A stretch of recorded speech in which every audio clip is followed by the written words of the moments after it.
Well, we all knew this was going to happen sooner or later. That the British public would reject Brexit. It was bound to happen. Why? Well, the Brexiteers oversold Brexit. That was the first point. They sold Brexit as a balm to all of the UK's issues. And just as people like me were saying at 2016, look, the EU is not the cause of the UK's problems. It's the UK government that is the cause of our problems. That is who is responsible for them. And Brexit has certainly pointed out just how bad that Conservative government indeed has been. The other thing, of course, you got was the difference that was actually put on offer in 2016 versus what actually we ended up getting. You can go back to 2016 and you can see people like Nigel Farage, of course, the infamous quote by Daniel Hannan, Michael Gove, Boris Johnson, all expressing a very, very, very soft Brexit. Numerous times you can see interviews basically saying, oh, if we leave the EU, nothing will change. So, yeah, a vote for leave, nothing will change. you know? Daniel Hannan, of course, infamously saying only a fool would leave the single market customs union. Nigel Farage saying, oh, we can be like Norway. What's wrong with being like Norway? Even Jacob Rees-Mogg saying we can have multiple referendums. What ended up happening was that the hardcore Brexit zealots, or in this case, the free market fundamentalists, dove full headlong into trying to push the hardest Brexit possible before anyone could draw their breaths and sit down and think, what have we just done? Because what they wanted to do was change the UK into a low tax, low regulation, this Singapore on Thames idea that doesn't even really exist, because when you compare it to Singapore, who has, remember, over 80% of its industries nationalized, that's not what they want. But hey, keep that dream alive, guys.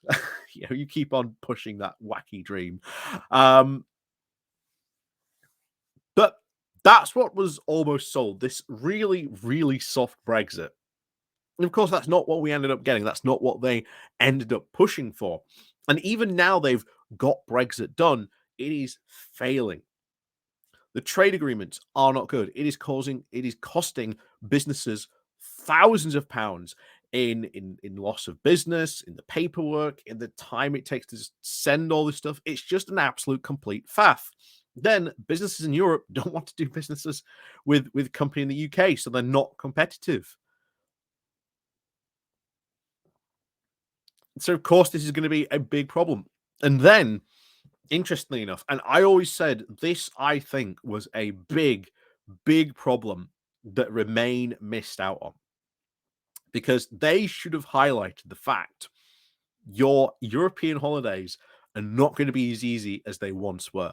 And I wish they had done something with that. I really wish they had, because you have seen, not incoincidentally, the more we've had, shall we say, normal summer holidays, the more you have seen this build, because you've had those soft levers going on holiday, their European holidays like they used to, and realizing this isn't as easy as it used to be. They're sat in those wines, they're sat waiting at the port of Dover, realizing, yeah, this wasn't what was promised. This hasn't what we've got. We were promised nothing would change. Why is it like this? And it's Brexit.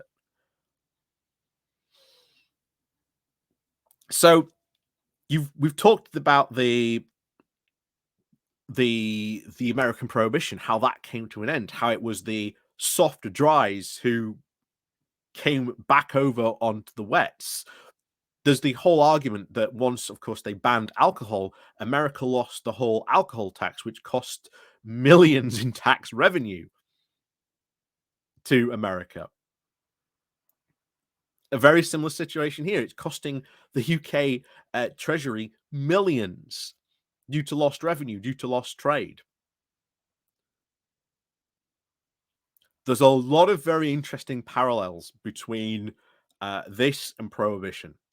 And like I say, there are articles talking about this from like 2017. There's one written in 2017. There was one written in 2019, and just recently, on if you look up the Substack Political Calculus, did a very very good in-depth talk about how comparing sort of the politics and the stuff that was going on in America back then to what is going on now. And it's very, very good, very, very in depth.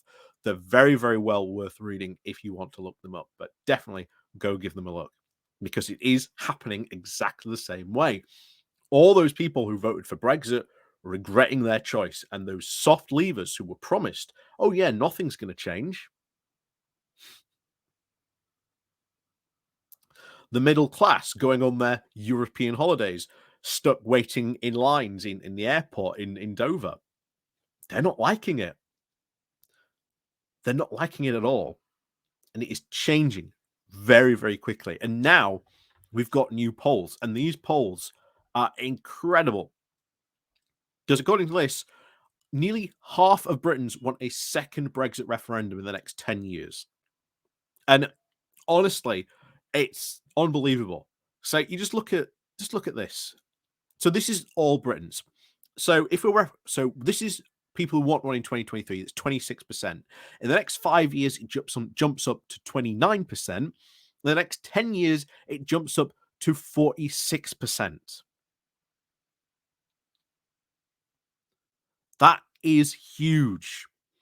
So the idea that quote Brexit is a settled question, it never was.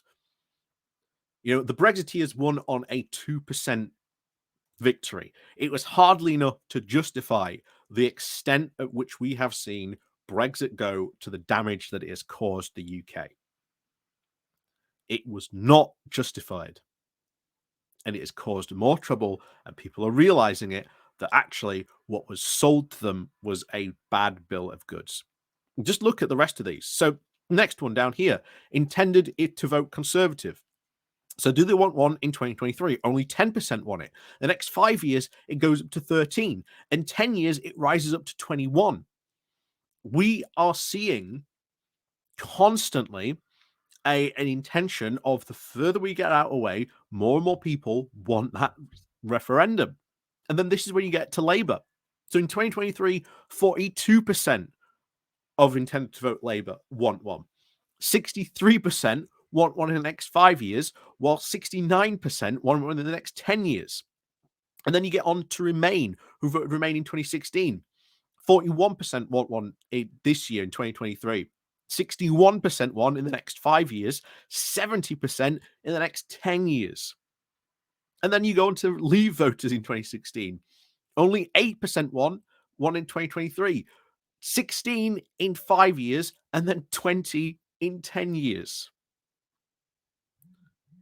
And then you've also got a contrast with, because this is also pointed out, because they asked, do you think Brexit's done?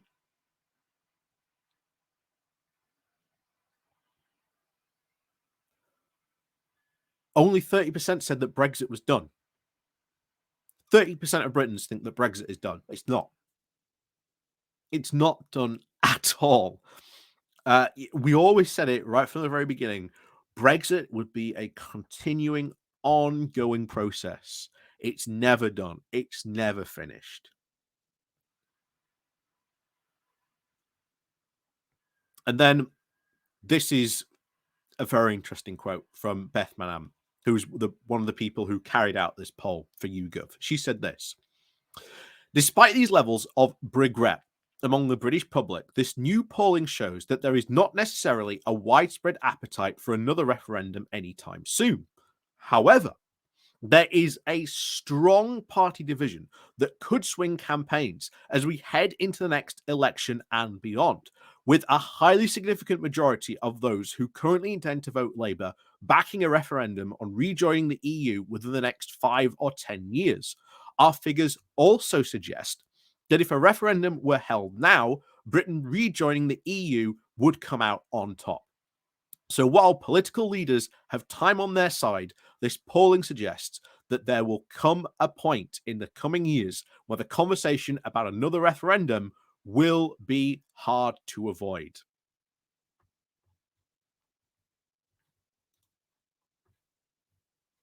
So time is on our side. Time is very, very much so on our side. And it's not on the Brexiteers, because the idea is, if you can make this incredibly hard Brexit work, you can't. If you voted Brexit to solve the issue of immigration, why has immigration drastically increased? And if you're worried about the small boats, that's nothing to the amount of immigration that we actually get from the airplanes. Like I say, if Nigel Farage was really worried about immigrations, he'd be standing at Stansted with planes, trying to check everyone's passports, see who was the immigrant and who was not, instead of his patrol that he does along the south coast. Like I say, every reason that people voted for Brexit falls apart completely. And as we said at the beginning of this video, Brexit was sold as the balm for all of the UK's problems, and it was never that. Never that at all. If anything, it was only the brick on the accelerator that would speed up these problems, making them even worse, and it has done that exactly. And just as with prohibition, even those people who were once hardcore for Brexit will eventually turn on their own project. It wasn't that too long ago. Remember, we had that secret meeting, which we don't know what 100% was said, between Michael Gove and other, um, Remainers, talking about Brexit problems. We still don't know what was discussed in that. So who knows? But we're speedrunning the middle part, the regret part, I think, very much so. Very, very much so. But like I say, very interesting polling, and as always, puts us on the path back to joining the EU. So, as always, thank you very much for watching, and of course, as always, we'll see you all next time.